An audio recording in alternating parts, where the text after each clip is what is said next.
A very quick introduction.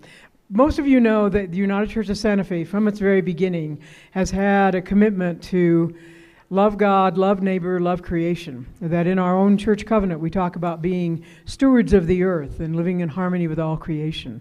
And over the last 45 years of the church, we've lived into that in a whole lot of different kinds of ways, becoming a desert church, if you will, where caring for creation is central to our overall ministry. I don't know exactly. Brad and Tony will share with you how it is that they came to write an environmental plea for the earth. Is one way that I've heard it described. My own experience of a plea. Oh. Okay, that's okay. United Church of Santa Fe is committed to the environment and has been since 1980 with our church covenant. Okay, now I'm going to fast forward. I'm not sure, you'll hear from Brad and from Tony about the genesis of a place called home. My own experience with it was 2 years ago when I had the opportunity to go to New York City and to hear the worldwide premiere of a place called home at Carnegie Hall.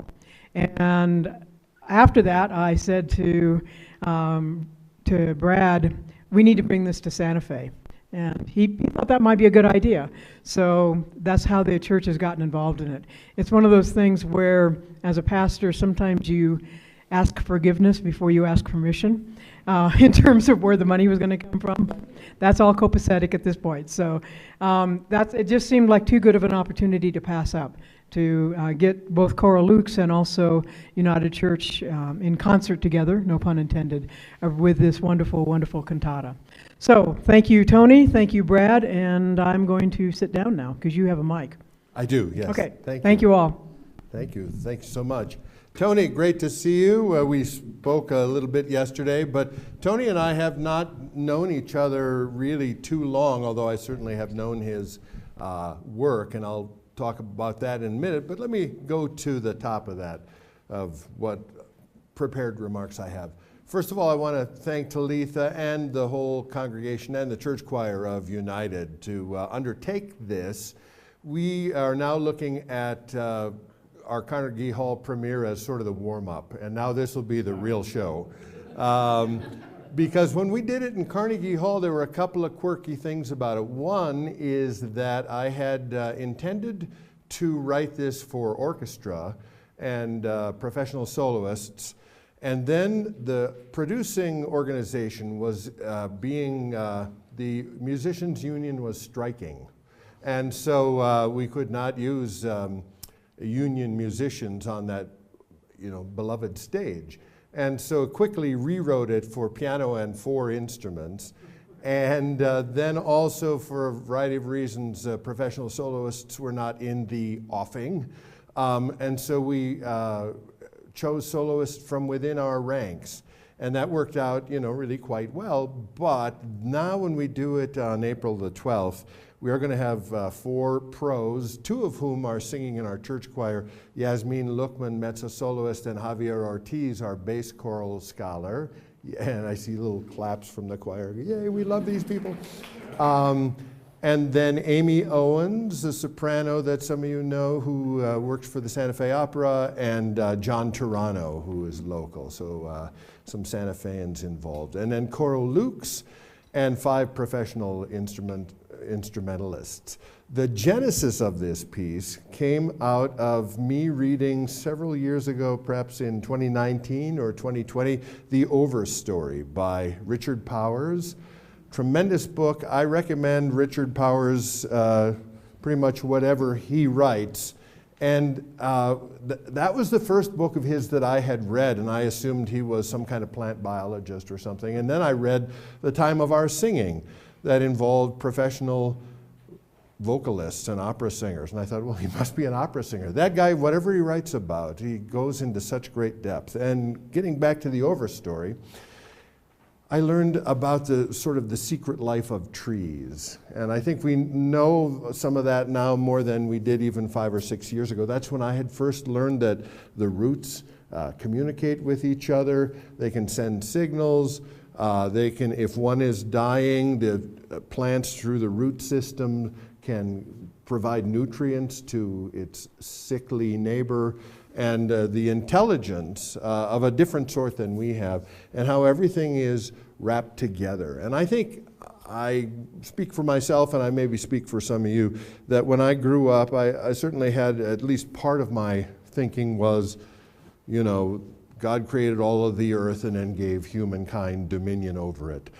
And that has gotten us where we are today. And so now living more within the earth, as part of the earth, and with maybe more of a Native American connection to the earth, or any kind of Aboriginal people, it really changed my thinking. And I got to be much more worried about climate change and what we're doing to our planet than I had been before. I am not a biologist, I'm not a scientist. As you know, I'm a musician, and I wanted to do what I could to help get this message out and to move people's hearts and minds. And I really think it's pretty hard to move people's minds if you intellectualize and you talk about statistics and how many pounds of carbon are released into the atmosphere all the time. People go, yeah, I know, but I have so many other things that I'm worried about. And lately, as I've said to both choirs, it feels like climate change is about 14th on the list of serious whack-a-mole things that we've got to deal with in the last several weeks. But nonetheless, it is a big, large-scale thing that I continue to try and do what I can about it. So I got this idea. Maybe I would write this piece, and I would, instead of gathering texts, have a custom bespoke text created. And this idea that perhaps we'd take some town that was mythical, that we could all kind of hearken to no matter where you grew up. Or maybe you grew up in the city and you don't have this experience, but I think we all have, at least through books and movies and poetry, the idea that there's this idyllic place that used to be. And we created a sort of town of this ilk, and then it gets degraded through the pollution of the factory. And so I reached out to Tony Silvestri, who was well known to me as a person who has written many texts for some of the most well-known composers of our time. Eric Whitacre was Tony can talk about this. Eric and Tony were in college together and have known each other since 18, 19 years of age. And Ola Yailo, the list goes on and on. So I reached out to him and I said, hi, I'm Brad Ellingboe. I got this idea. Would you be willing to work on this with me? And so very graciously he said yes. And it was Tony's idea, and I'm going to give it to him in a minute, that when this turned into what it turned into in Carnegie Hall, rather than we're going to stand up there in tuxedos and there's going to be an orchestra and there'll be fancy soloists sitting in the front in 4 chairs next to the conductor, that we would make it into a sort of a town meeting where everybody has their say about what they are reminiscing about or what the problems are and what's happening to them. So Tony Silvestri is going to be here with us for the weekend of the performance. And please speak to us about your process and anything else you want to say. Yeah, sure. Thank you, Brad. And I am really looking forward to being there. I've never been to Santa Fe. I've heard so many things about it from my whole life. I grew up in Las Vegas and California, and now I live in Kansas, and just people I meet all over the place to say what a very special, magical place it is. And so I really am looking forward to being there.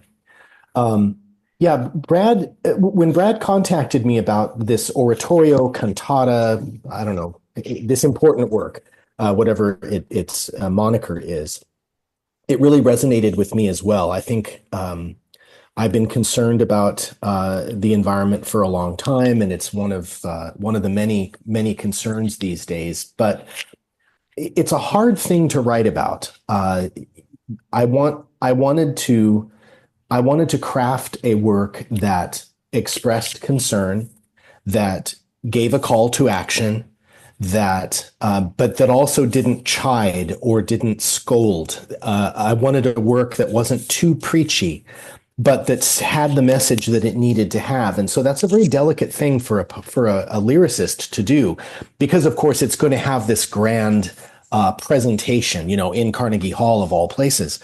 Um, and so this delicate balance of how to tell this story or how to say these things in a way that people will hear, people will receive. And so that's where this idea of an every town kind of came to be as a kind of way in, but one that would draw people in, and then they can get the message once they're in. And so Brad and I spoke at length about the story arc of the piece. What should the climax moment be?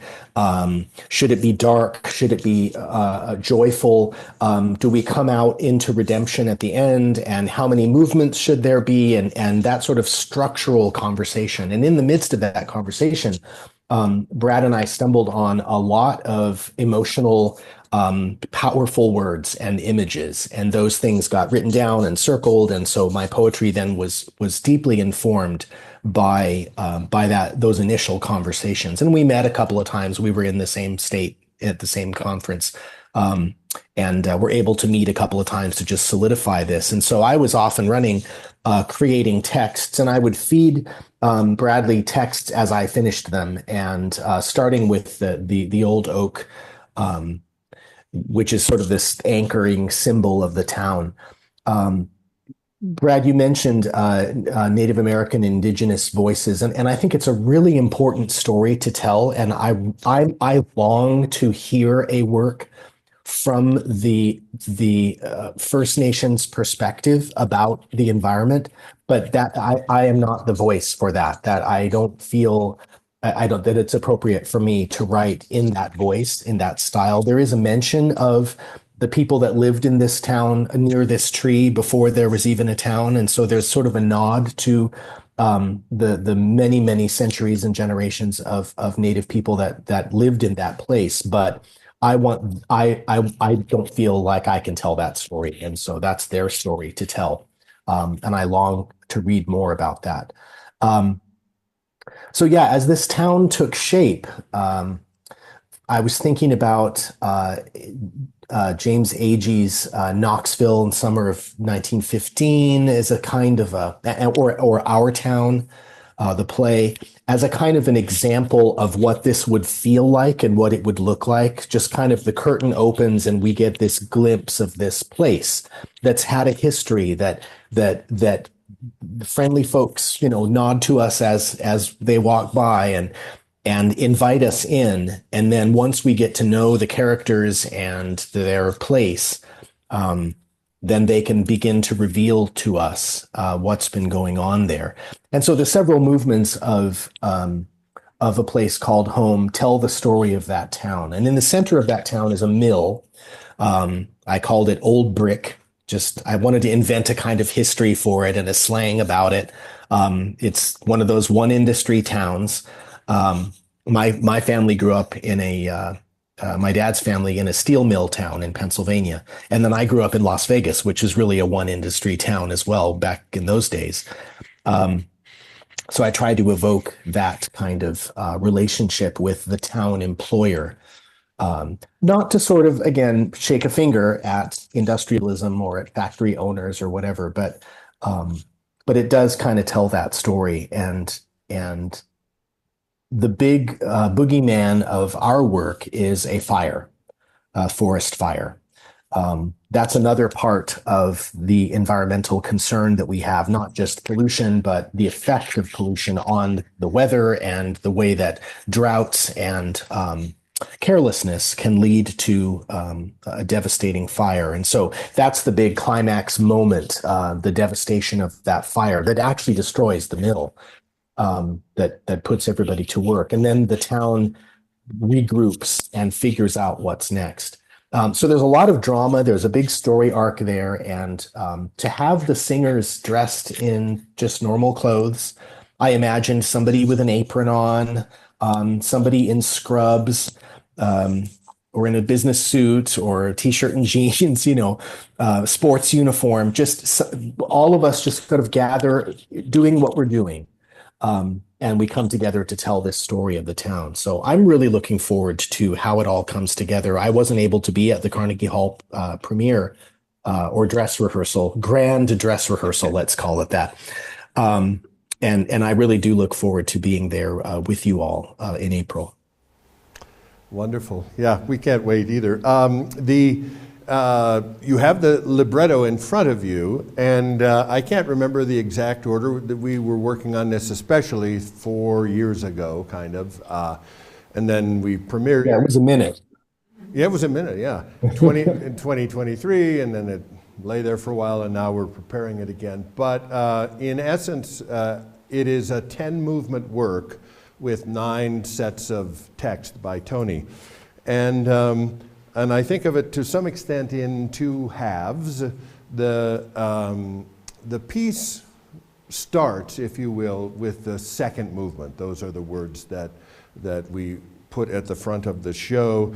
And we're talking about Poplar Street. And Poplar Street was a great street, and it was a wonderful place to grow up, and we have reminiscences of you know, what a Mayberry kind of place that was.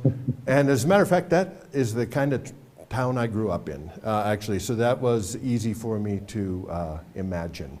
And then I'm not going to go through all of this. Certainly, please feel free to take the libretto home with you today. And if you didn't get a copy, if you go to abqchoralukes.org, it's up on our website too. So we want to set the stage. I'm going to skip movement 1 for a second and say what a great town this was. And then movement 3 is the one that got finished first, and it had a little bit of a life of its own. And some other groups have sung it before the premiere. And I have a nice recording of that. I'm going to try and play that for you now. The Old Oak Tree, which is also provides some of the thematic material of the piece. And there are a couple of thoughts. One is this. The violin does this. And then there is also, I don't know how much I'll get through all of this, but there is also the going back and forth between D major and F major, which has that chord in it. So there's an A, that's the note A, and that is part of D major. And then there's A that also fits in F major. And these 2 keys are fairly far apart from each other. D major has 2 sharps, F major has 1 flat. If you go through the circle of fifths, it's about 4 keys away. But it's not, you know, terribly, terribly wild. But in my mind's eye, there is this oak tree that has stood there. There was a children's book, and I can't exactly remember the title, but we used to read it to our kids. And there was a tree, there was a little house that was just all by itself. And then the city came and surrounded that house. Is this ring? Yeah, I'm seeing some heads nod. You read this, or maybe you're reading it now. It's a good book. Wait for the movie. But I thought of that tree, and Tony alludes to the fact that we talked that it's an old oak, and the Native Americans were there, and then it built a town, and then it got to be a city, and there was a factory, and it starts on fire eventually. But here is the old oak tree, and the going back and forth between D major and F major is a little what was and what is.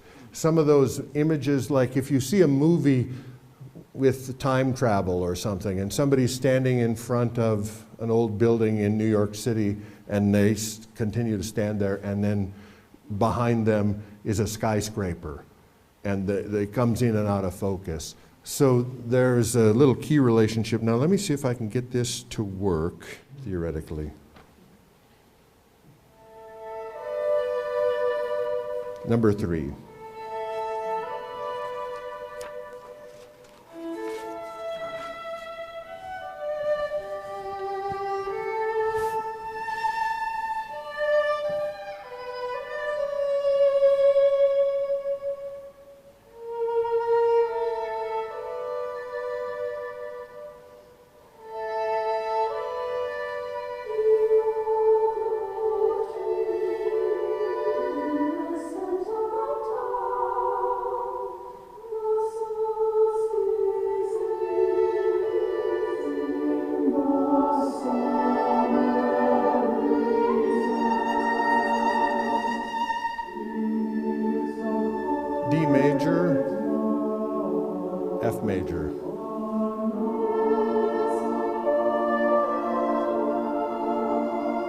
D major,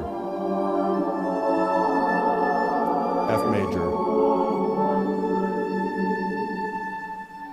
at D major. Exists in the past and the present.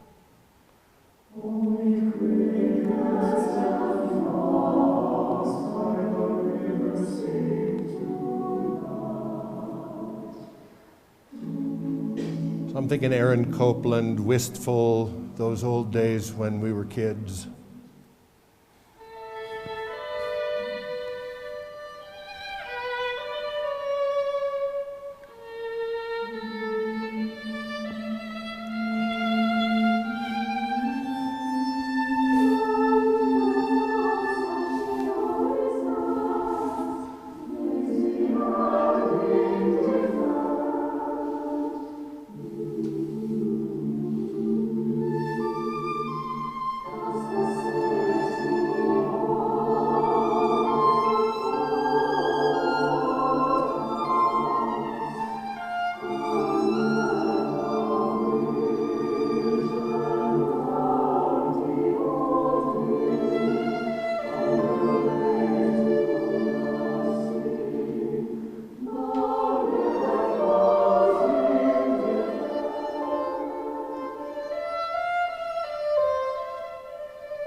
That's the river.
D major, that was good.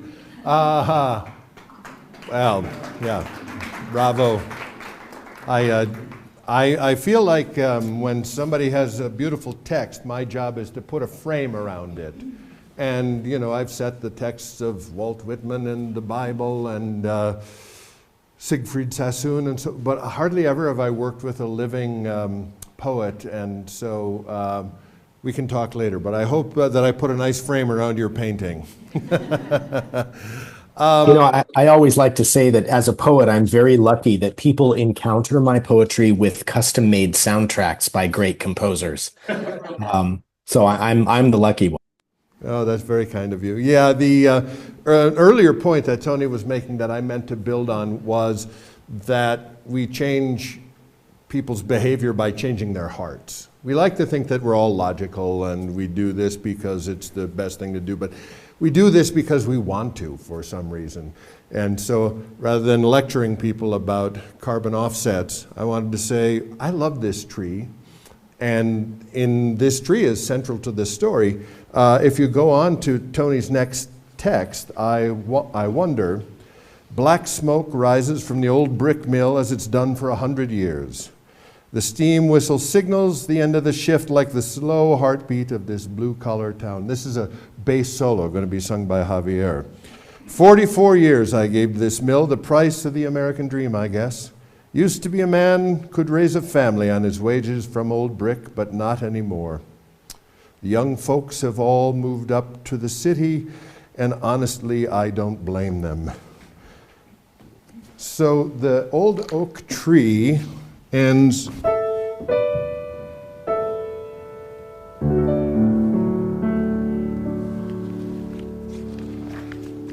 and then the sound of the mill keeps going through this solo.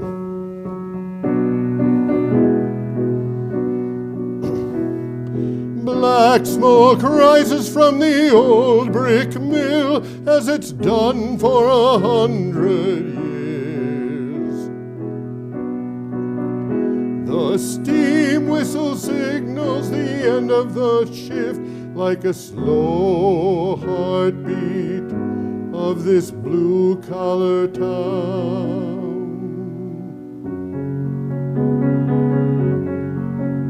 Reminiscent, 44 years I gave.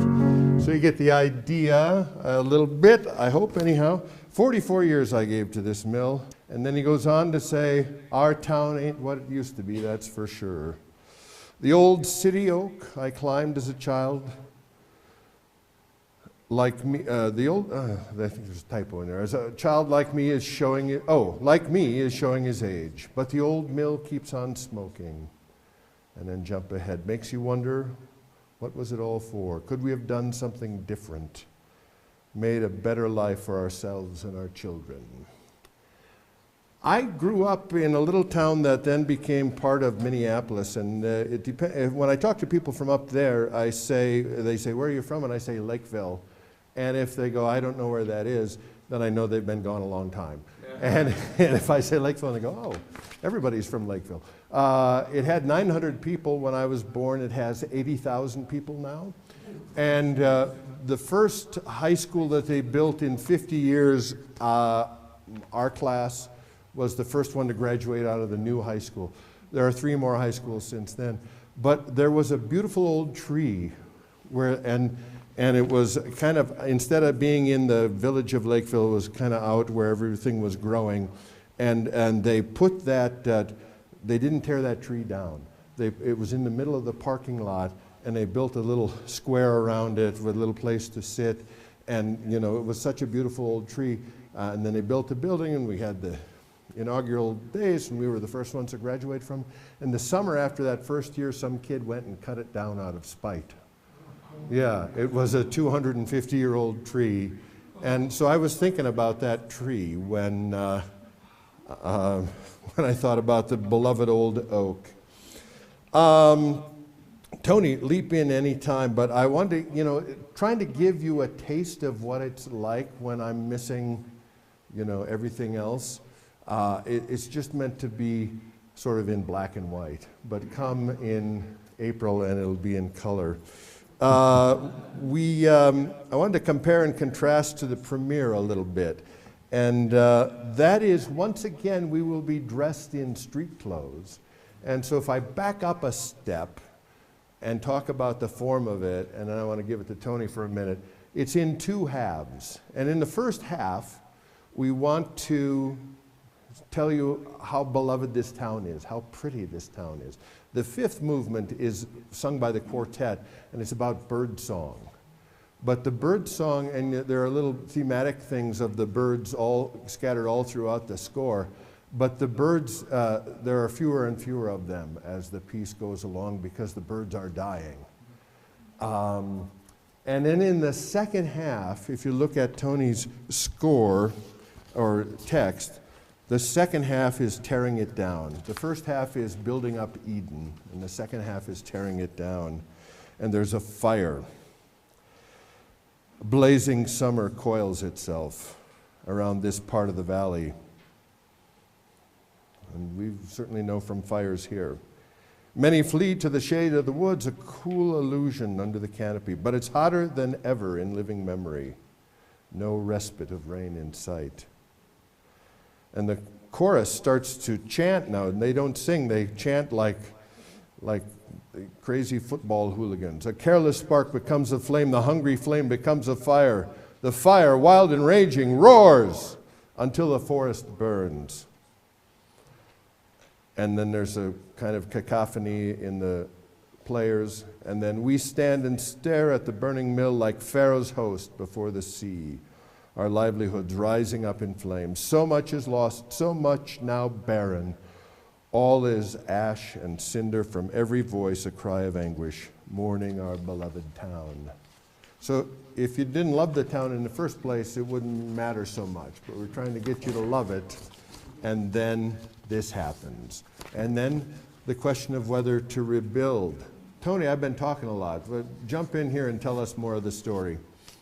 Yeah, this is the part of the work where it comes up to the line of being preachy. Somebody has to be blamed for this fire. People have lost their homes, they've lost their livelihoods, they've lost generations of memory. This town is gone. And I think it's natural for us to want to assign blame. It's also natural for us to look elsewhere outside of ourselves to assign blame, pointing to everybody else but us. And it's important to remember that we are colluding in this destruction. There's evidence of that going back more than a generation. The birds are an example of that. And I've just written another major work with a different composer just about birdsong and about the loss of billions of songbirds for a whole variety of reasons over the last 20 or so years. It's really staggering, the loss. And it's important for us to remember, we want new clothes, we want plastic stuff, we want cheap manufactured things, we want to drive our cars from our home to our neighbor's house and back again, and we are going to reap the cost of that. And there's no real way around it. And so I had to go there in these movements as the people there struggle with their loss, and they seek to blame somebody, and then come to the realization that this is a call to action for them and for all of us, to do something different, to look at our hometowns differently. I love what your church does for the environment around the church. I think you have a unique commitment to the environment around your church and a unique awareness of its place in that environment. And it's one of the reasons I love the Southwest so much, that even the architecture of the Southwest blends so beautifully with the environment in which it exists, rather than trying to recreate a Downton Abbey or some sort of English estate in a desert. Desert communities understand that they're desert communities, and the desert, it has a kind of savage beauty about it. And the critters and plants that live in the desert are resilient, and they know how to behave. And as long as we take our cue from them, we should be okay. And so ultimately, that's the message of the second half, that this is a call to action, and we need to answer the call. We together need to answer the call. It's no one person's fault, and it's no one person's responsibility to fix it. And we all have to decide to do that together. Thus endeth the sermon. Perfectly said. Have you thought of writing any of this down?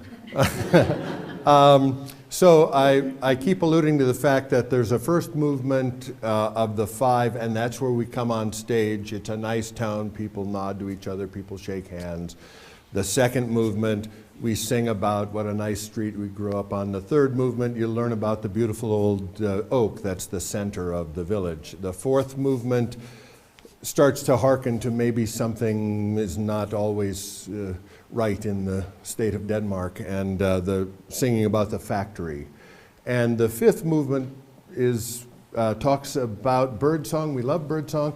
Where did the birds go? The sixth movement talks about fire, and actually the river starts on fire. We don't know why exactly. It's not important to get into details. It's that we have done something to the source of all of our life. And that fire then burns the town. It burns the factory. And then to Tony's point of a moment ago, in the seventh movement, what have we done? What do you do if your house is on fire? What if you only have have moments to leave? How do you decide what to save from the pyre? With an instant to choose and a lifetime to grieve. Third stanza, who is responsible? Give us a name. Yeah, anybody but us, right?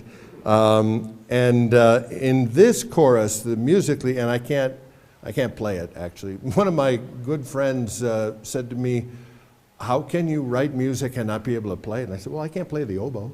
I can't sing soprano, and my piano skills are only, medium. So, but I've got the whole choir is talking to each other all of the time, and so it's really polyphonic in a way that would only work if we had a bunch of people singing it at once. Who did it? What? Tell me somebody, because I'm angry and I want somebody to blame for the loss of my whole lifetime of memories and photos and whatever else we lost in the fire. Can I just add to that, Brad? There is a stanza, the warnings we've heard so long now sink in. It's not going to happen, we said, not so dire, as we stand in the rubble and take it all in. There are voices in our communities that say that climate change is not real, that it's not happening, that it's a hoax. That's just absurd. The evidence is overwhelming that it is happening and that we are the cause of it. And so there is going to be a reckoning, and we're all going to pay the price for this, even the people who claim that it's not happening. And so I wanted to make sure that idea, that's my imposition onto the poetry, to make it personal to me. I thought it was important to mention that. Absolutely. And the final stanza of that seventh movement, who is responsible, who is to blame when all of the signals were perfectly clear? Shared is the sorrow and shared is the shame. The whole earth was screaming and we chose not to hear. And I get the choir really, I'm going to go to the piano here for a minute. Oh yeah, sorry. And the final sonorities of movement 7, the piano just stacks up. Sorry, did not put a tab there. But the choir sings, shared is the sorrow and shared is the shame. Shared is the sorrow and shared is the same. Shared is the sorrow and shared is the same. And then the choir sings up like this, and when you get to your note, you stop there. So the choir is singing.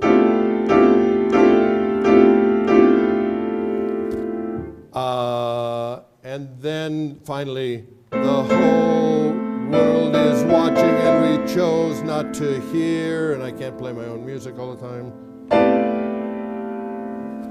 And it ends like that. And then the next movement is a big contrast. After having yelled at the people for a while, we thought maybe we should remind that it is not yet hopeless. I mean, because that was a decision. When you think about how this stuff gets done, I hope it's helpful to say, we talked, we worked, this took several months.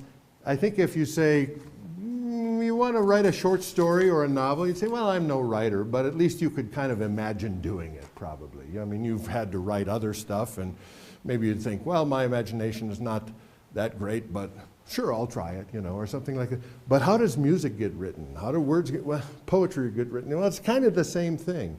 We have to have, you know, there are legal pads with sort of structure and key relationships and fast, slow, and who's going to sing a solo and when it's going to be the whole choir and so forth. So it was such a treat to work with Tony, who also sings and composes. So the fact that I could kick it back and forth with somebody who also understands that there are some vowels that are better to sing on than others, and that kind of thing. It was a real treat. I don't know, how long did this take us? Would you say 9 months or a year? Yeah, maybe the better part of a year, I would think. And a lot of it was us working in our own separate bubbles. But I loved the organic process of this particular work, that the number of times that we spoke and were able to be in person together, sharing ideas and bouncing things off of one another. It's important for me in my process to have the extra creative brain of the composer involved. It is as much as we can create a collaborative work. I think that makes the poetry better and the music better. When I'm just writing a poem in my isolation booth and the composer is writing the music in their isolation booth, it makes good music. And that's the normal way that things happen. Maybe 80% of the work that I do is done in a vacuum in that way. But occasionally I get the rare treat to be able to work more closely with the composer and craft the poetry and the music together at the same time. It's not quite sitting at the piano bench with you, Brad, but that would be the ideal, where the words and the music come together at precisely the same moment in the way that all the great singer-songwriter duos, yeah, exactly. All the great partnerships wrote these amazing pieces of music. But that's quite rare. And so we all live scattered apart and we do the best we can. But yeah, I have folders of legal papers and trying to create an armature around which I can craft a poem. And I try to be as mindful as I can about vowel sounds and ending consonants and things like that. I know how hard it is to get the rehearsal time right. And I try to do as much of the heavy lifting for the composer as possible, so that the music is there in the lyrics. And then you can just sort of like a baton, passing of the baton in a race. You can just, after I'm done, you can run to the finish. Very much felt like that. And Tony told me something that I'm not sure I've seen it myself, but don't you write your own little song in your head when you've got these words? Yeah. And then I cannot not imagine you go, oh, and then Brad took it and then it was not as good as my song. You know, it's just part of my process. I want to make sure as a singer that my words feel good in the mouth. And so I just make up little melodies and stuff for everything that I write, just to make sure that if a singer were singing it, that it would sound natural for a singer. And if it sounds natural for a singer, then it'll suggest the music itself to the composer. The rhythms will be clear, and all of that. But yeah, I never share that information with the composer. I wouldn't want to affect your process. And sometimes composers really catch on, and when I hear it, I think, oh, wow, that's sort of exactly what I imagined in my head. And other times it's very different. But we all have different musical languages, and I think it's really cool, the music that comes out when two collaborators work together.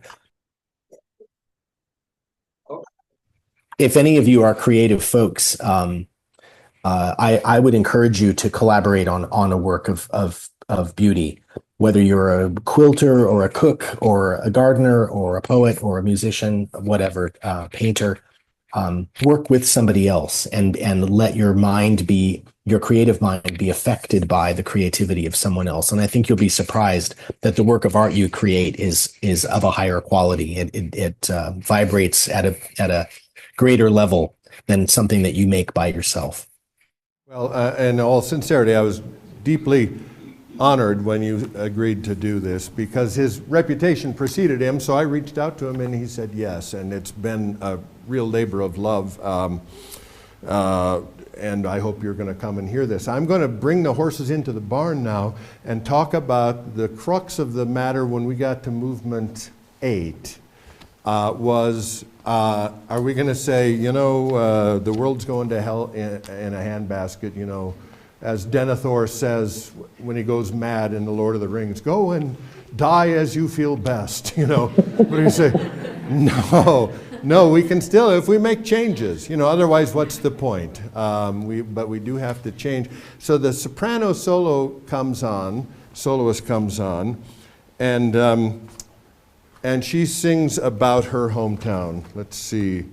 My hometown was an unassuming place. So we hearken a little bit to, in the first movement, there's a little harshness. In the first half, there's a little harshness in the fourth movement.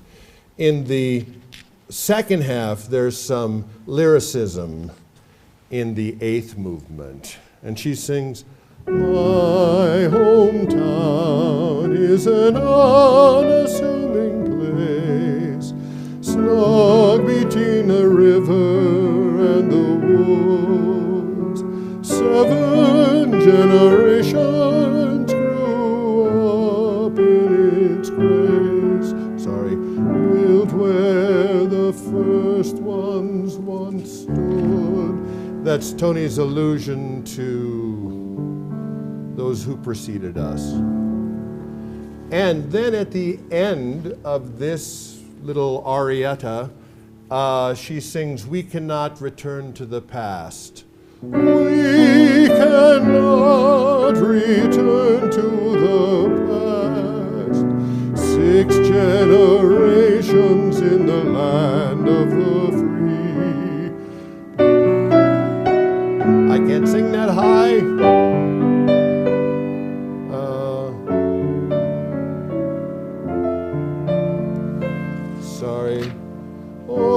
Or the 7th generation will be the last in my hometown. So here again, it goes back between D and F.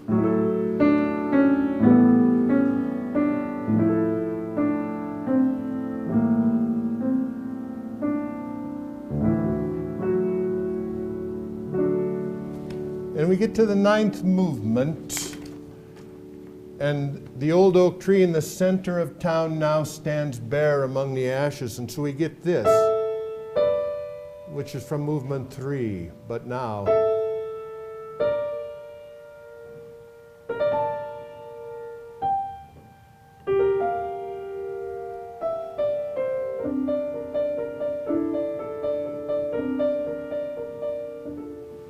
So the old oak tree is now burned, and we jump, instead of the ladies of the choir singing, the old oak tree in the center of town, we have the old oak tree now stands bare among the ashes, ashes, ashes. His branches black and brittle, like a withered hand, like a withered hand, into a blood red sky. And that ends to burn.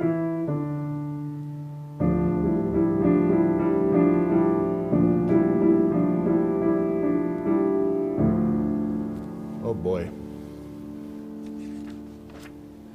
And then we decided we couldn't leave it there. So,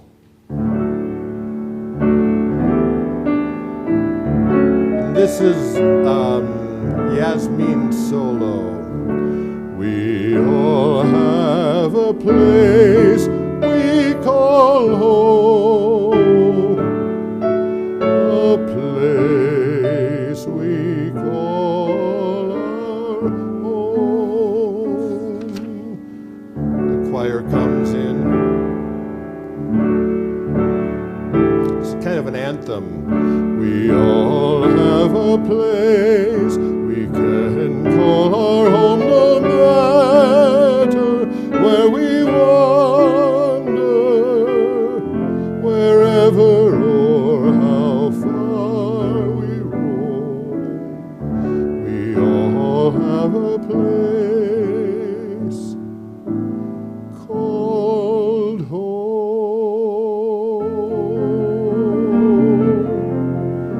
And that movement starts off more lyrically, and then in the Carnegie Hall premiere, it ended like this. We know what we must do.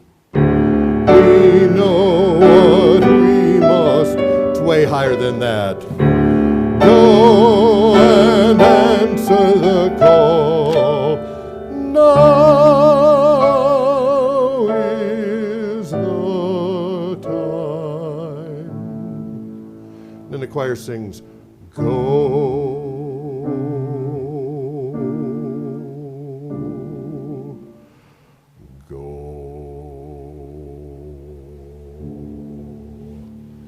And Karen, who hardly ever says anything except nice things about my music, said, you can't leave them there. So for the new premiere, we go, go, go.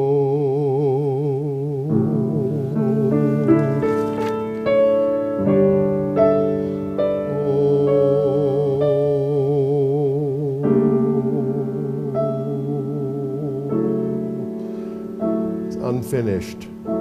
It's not cadenced. Go, do something about it.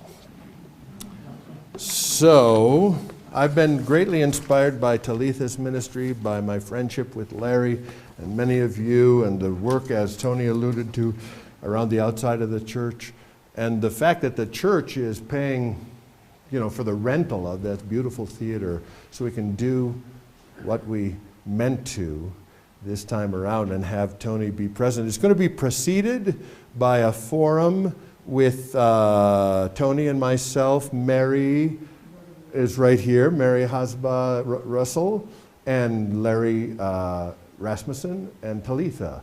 And we're going to try and set the audience up a little bit like what we're doing here. These are the things that we are keenly interested in. These are the things you're about to hear. Thank you for being here. And then we'll go and do this, what I would like to hope could be called a work of art, and see if we change some hearts. Tony, do you have anything? I just wanted to say thank you for having me today, and I really do look forward to being with you in April. It's a fun thing for me to do. I'm so close to retirement. I'm a university professor, and I'm 31 class days away from retirement. And my trip to Santa Fe eats up 2 of those class days. So my gratitude to you for hastening my retirement a little bit. So. And then at the end we'll say go, and you have to go finish your. I gotta go back. Yeah. The papers don't grade themselves. That's right. Well, I think we'll end it there. We were right on about the hour that we promised, and thank you for the time you've given to this, and I hope you'll enjoy and be able to come and we'll enjoy it. And I see several choir members who are going to sing in it, and I'm grateful that you're here, because now maybe when we just jump around and practice various parts that are hard for us, you get where it is in the narrative. Thank you all. I look forward to meeting you.